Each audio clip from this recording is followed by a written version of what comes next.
Bapa yang baik, Bapa yang luar biasa. Engkau Allah yang hidup, Engkau Bapa yang luar biasa, yang selalu menyertai dan membimbing kami dimanapun kami berada. Engkau memulihkan kami, Engkau menyegarkan hati kami sehingga kami makin hari makin serupa dan segambar dengan Tuhan dalam perkataan dan perbuatan dan sikap kami, dan memiliki pikiran Kristus seperti Kristus, memikirkan pikiran yang benar, yang baik, yang benar sesuai dengan firman Tuhan. Terima kasih Bapak, dan sebentar hamba akan menyampaikan firman Allah. Urapi hamba, pakai hamba menjadi salam berkat bagi semua orang dimanapun berada. Nama Tuhan ditinggikan, nama Tuhan diagungkan selama-lamanya. Dalam nama Tuhan Yesus Kristus, hamba berdoa. Haleluya.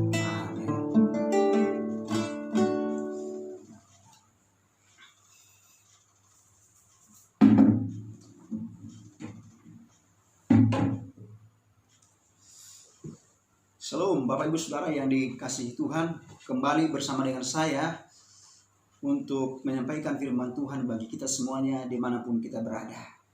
Saya akan menyampaikan firman Tuhan dengan tema yang berbeda dari hari-hari yang sebelumnya. Saya akan menyampaikan firman Tuhan, yaitu bagaimana kita berpikir seperti Kristus. Pikiran kita itu akan diubahkan seperti pikiran Kristus berpikir. Pikiran Kristus apa sih sebenarnya? Pikiran Kristus adalah memikirkan, yaitu pikiran yang baik dan benar. Memikirkan perkara-perkara di atas, yaitu perkara surgawi. Memikirkan hal-hal yang menyenangkan dan menyukakan hati Tuhan. Ini yang harus kita pelajari saat ini. Kita akan belajar firman Tuhan sehingga kita mengerti bagaimana kita berpikir seperti Kristus yang Tuhan kehendaki sesuai dengan firman-Nya. Saya akan membacakan buat kita di dalam Filipi pasal yang keempat ayat yang ke-8. Demikianlah firman Tuhan. Jadi akhirnya saudara-saudara, semua yang benar, semua yang mulia, semua yang adil, semua yang suci, semua yang manis, semua yang sedap didengar, semua yang disebut kebajikan dan patut dipuji, pikirkanlah semuanya itu.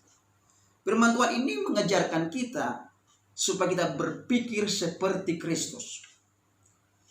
Pikiran Kristus harus ada di dalam pikiran kita, sehingga kita bisa melakukan, yaitu berpikir yang benar dalam hidup ini, dalam bertindak, dalam melakukan segala sesuatu. Karena apa yang kita pikirkan itu akan menjadi tindakan dan keputusan kita. Pikiran-pikiran kita itu harus terkonsep dengan pikiran-pikiran Kristus, yaitu pikiran adalah firman Tuhan. Firman Tuhan ini dari Kejadian sampai Wahyu adalah pikiran Kristus. Itu harus ada di hati kita, di pikiran kita, bahkan seluruh kehidupan kita. Sehingga kita bertindak, maka kita bertindak tidak salah dalam menjalankan kehidupan ini.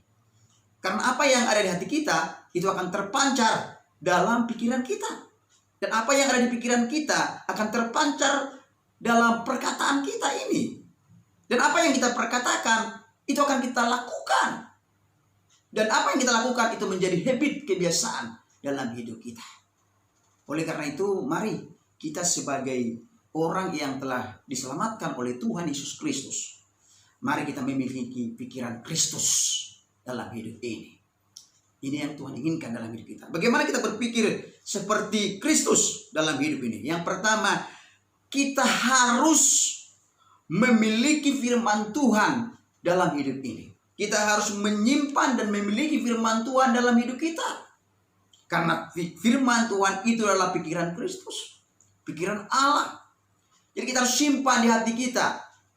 Jangan hanya kita dengar, kita baca, dan tidak kita simpan, tapi kita lupakan. Masuk dari telinga kanan, keluar dari telinga kiri, dan tidak disimpan di pikiran kita dan di hati kita. Kita harus simpan di hati kita. Setiap kita membaca firman Tuhan, dari Kejadian sampai Wahyu, itu harus kita simpan di hati kita, kita pikirkan. Gimana kita memikirkan yang baik, yang benar, kalau tidak ada firman Tuhan di hati kita? Tidak ada kita simpan di hati kita. Karena pikiran Kristus adalah yang baik, yang benar. Itu firman Tuhan yang mengubahkan hidup kita. Oleh karena itu, mari kita semua, dimanapun kita berada, Bapak Ibu Saudara yang dikasihi Tuhan, mari kita simpan firman Tuhan dalam hati kita. Jangan perkataan-perkataan yang tidak benar kita simpan di hati kita. Tapi kita harus menyimpan itu. Ketika dengarkan khotbah firman Tuhan di gereja, lewat hamba Tuhan, atau di ibadah-ibadah apapun itu, persekutuan apapun itu, mari kita terima dengan senang hati, dengan sukacita. Tapi orang yang mengeraskan hatinya dan tidak mau menerima firman itu, dia tidak akan menyimpan firman itu di hatinya. Dia akan menolak firman itu, bahkan dianggap angin lalu firman Tuhan itu. Dianggap seperti membaca koran, membaca buku komik, buku yang lain. Itu, maka firman itu sebagai tidak ada disimpan di hatinya dan sebagai angin lalu. Maka pikiran Kristus tidak akan ada dalam pikirannya. Kita sebagai orang yang percaya Yesus, kita harus benar-benar menyadari bahwa pikiran Kristus itu adalah firman Allah yang hidup ini, yang tidak pernah berubah dahulu, sekarang, bahkan selama-lamanya. Kita simpan di hati kita. Kita simpan erat-erat dalam hati kita. Maka ketika firman itu ada di hati kita, maka kita akan terpancar perkataan-perkataan firman, perkataan-perkataan Kristus. Firman Allah yang hidup itu akan keluar dari perkataan kita, sehingga kita berpikir seperti Kristus dalam hidup ini. Orang yang tidak mau menyimpan firman dalam hidupnya, bahkan membaca, merenungkan, dan melakukan, dan membagikannya bagi orang lain, tidak akan mengharapkan ada pikiran Kristus dalam dirinya. Pikiran Kristus tidak akan ada dalam dirinya. Karena ada dalam firman Tuhan, dalam Matius pasal 12, 13 ayat 4 sampai 8, dikatakan ada orang yang tidak mau menyimpan firman itu ketika ditabur firman itu. Yaitu yang pertama, ketika firman itu ditabur di pinggir jalan, maka firman itu tidak akan tersimpan di hatinya, maka akan datang burung mengambilnya. Yang kedua, ketika benih firman itu ditabur di berbatu-batu, tumbuh sebentar tapi tidak ada akarnya, dia akan mati juga. Dan tidak akan bertumbuh firman itu di hatinya. Dan yang ketiga, di semak duri, karena dihimpit oleh semak duri, dia tidak bisa bertumbuh juga. Maka dia juga akan layu ketika ada masalah persoalan penderitaan, dia akan lari dan tinggalkan Tuhan dan menyalahkan Tuhan. Tapi ada benih firman Tuhan itu di tanah yang subur, dia akan bertumbuh dan berbuah 30, 60, bahkan 100 kali lipat. Dan dia akan melahirkan pikiran-pikiran Kristus karena bertumbuh di hatinya. Ini yang harus kita pegang dalam hidup ini. Jangan sampai kita tidak menyimpan firman Tuhan dalam hati kita. Karena jika kita tidak mengingat dan menyimpan firman Tuhan, maka kita akan bertindak dan berpikir, tidak akan berpikir seperti Kristus, tapi akan berpikir negatif, berpikir yang pesimis, berpikir yang jelek, berpikir yang tidak baik. Itu akan kita pikirkan. Sama seperti orang-orang bebal, orang-orang fasik. Yang kedua, Bapak Ibu Saudara yang dikasihi Tuhan, apa yang harus dilakukan supaya kita berpikir seperti Kristus? Berpikir. Yang kedua, kita harus berpikir yang positif dan bukan negatif. Berpikir positif dan bukan negatif. Itu harus kita lakukan dalam hidup ini. Orang yang berpikir positif adalah orang yang selalu memikirkan hal-hal yang membangun, yang menguatkan, yang menghibur, yang menyembuhkan, yang memberkati orang lain, yang membuat orang lain berhasil, yang membuat orang lain diberkati. Itu dia pikirkan. Jangan seperti orang bebal, dia tidak akan tidur pada malam hari sebelum dia mikir yang jelek, yang jahat. Itu orang bebal dan orang fasik. Tapi kita tidak seperti itu. Kita harus berpikir bagaimana besok pagi ketika saya bangun aku memikirkan yang baik, yang benar, yang membangun, yang menguatkan orang, yang memberkati orang dari kata-kataku, lewat sikapku, lewat tindakanku, dimanapun aku berada, baik di gereja, di rumah, di pekerjaan, dimanapun kita berada. Mari kita pikirkan pikiran-pikiran Kristus ini, seperti yang tadi katakan, semua yang baik, yang mulia, yang benar, yang suci, yang sedap didengar, kebajikan, yang patut dipuji, pikirkan semuanya itu. Itulah pikiran Kristus yang positif dan benar, sesuai dengan firman Tuhan. Ini harus kita lakukan. Buang semua pikiran negatif, pikiran-pikiran yang jelek, yang melemahkan orang. Dulu kita memandang orang selalu memikirkan yang negatif. Sekarang berubah, memikirkan yang baik, yang benar. Dan melihat orang itu berarti bagi kita dan bagi semua orang. Mari kita sebagai orang yang percaya kepada Tuhan, mari kita memikirkan yang memberkati orang lain. Yang baik, yang benar itu. Dengan mengingat semua yang baik, yang benar dari setiap orang.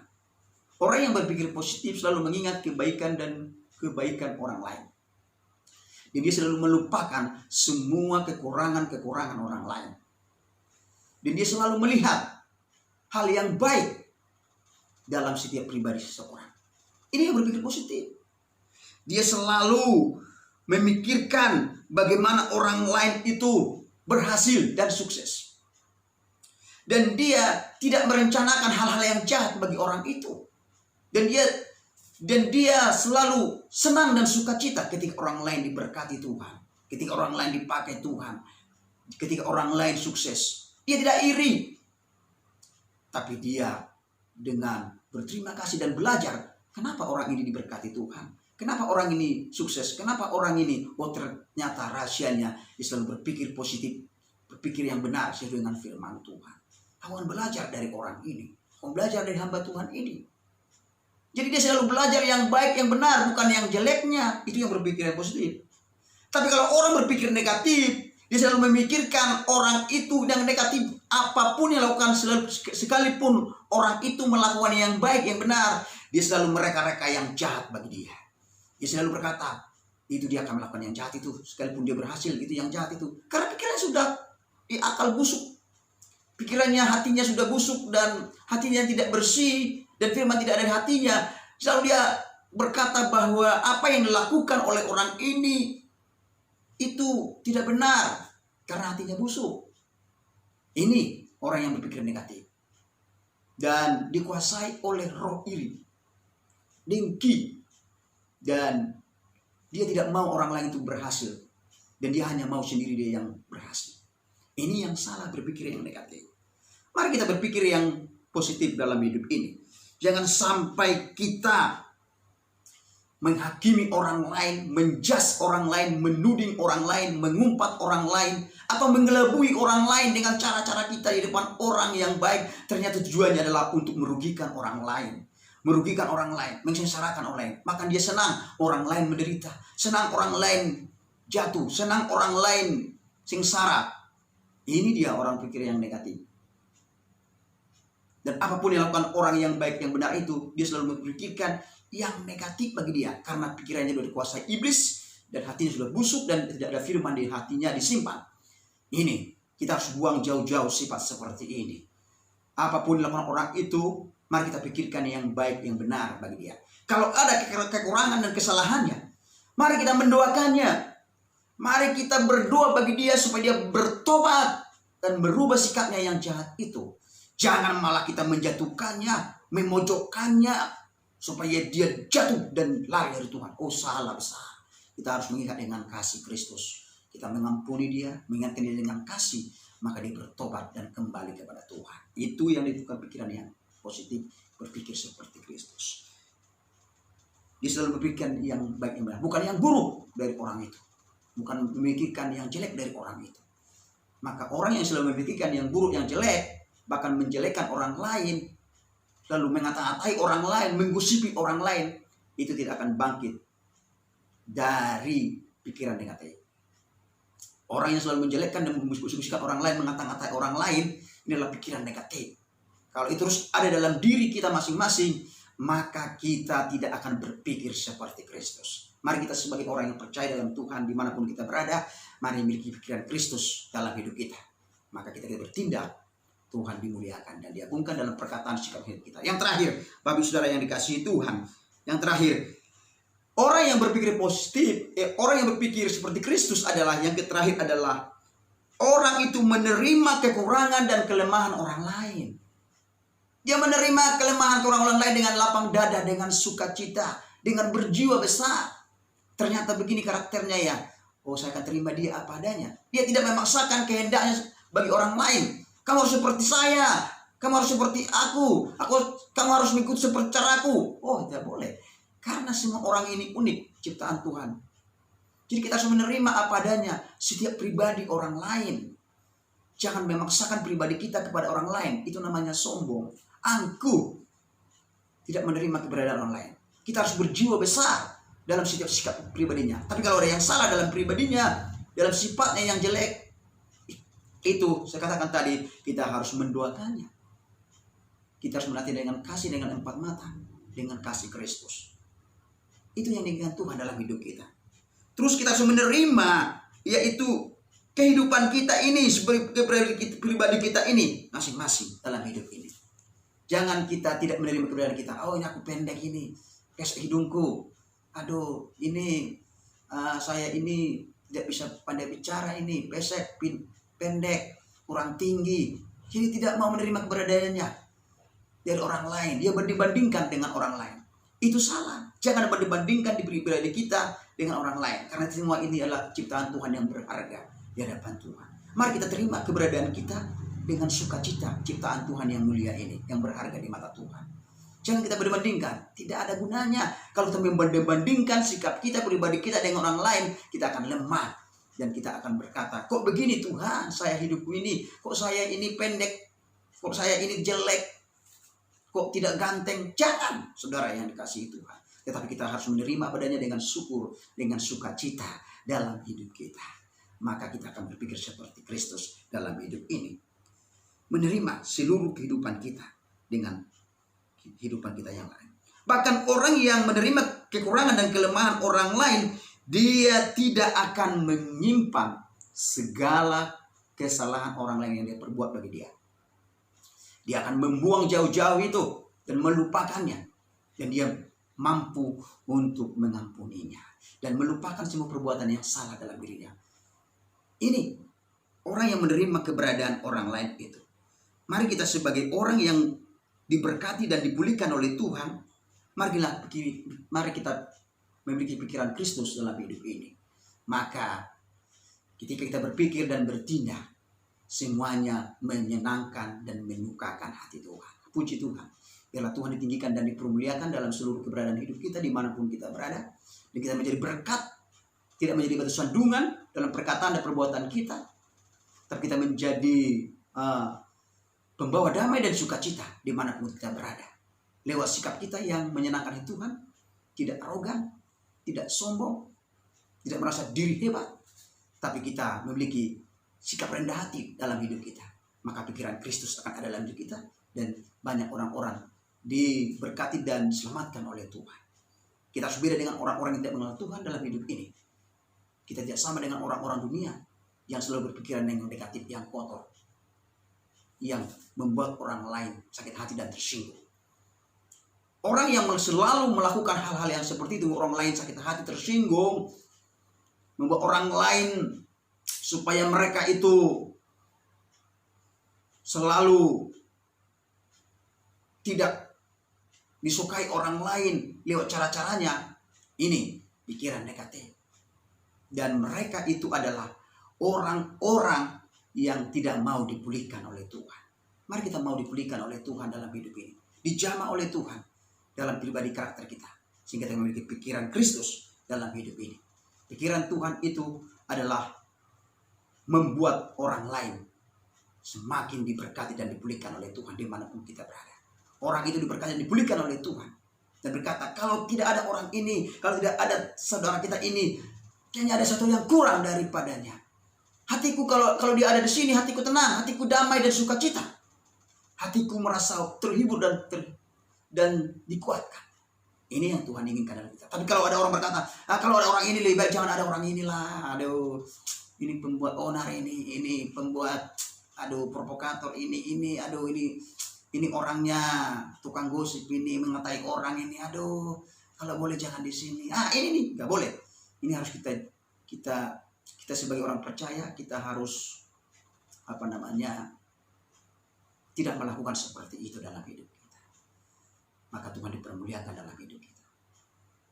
Demikianlah firman Tuhan. Biarlah firman Tuhan menguatkan iman kita, dan Tuhan dimuliakan dalam seluruh hidup kita. Haleluya. Tuhan Yesus, terima kasih buat firman-Mu. Biarlah firman-Mu ini menguatkan iman kami dimanapun kami berada. Kami memiliki pikiran Kristus dalam hidup ini, dalam bertindak, dalam berpikir, dalam berkata-kata, dalam seluruh keberadaan hidup kami. Kami tidak salah melangkah dalam pikiran-pikiran yang kami lakukan. Biarlah pikiran Kristus lewat firman Tuhan yang hidup kami simpan di hati kami, dan kami melakukannya. Dan kami senang melihat orang lain diberkati oleh Tuhan, dipulihkan oleh Tuhan, dan Tuhan diagungkan dalam seluruh keberadaan hidupnya. Terima kasih Bapa di surga, terima kasih. Biarlah firman-Mu, Tuhan Yesus Kristus, menerjemahkan lebih dalam lagi bagi semua orang yang mendengarkannya. Mereka dikuatkan dan diteguhkan, mereka semakin hari semakin memiliki pikiran Kristus dalam hidup mereka. Terima kasih Bapa, terpujilah Engkau selama-lamanya. Dalam nama Tuhan Yesus Kristus, hamba berdoa. Haleluya. Amin.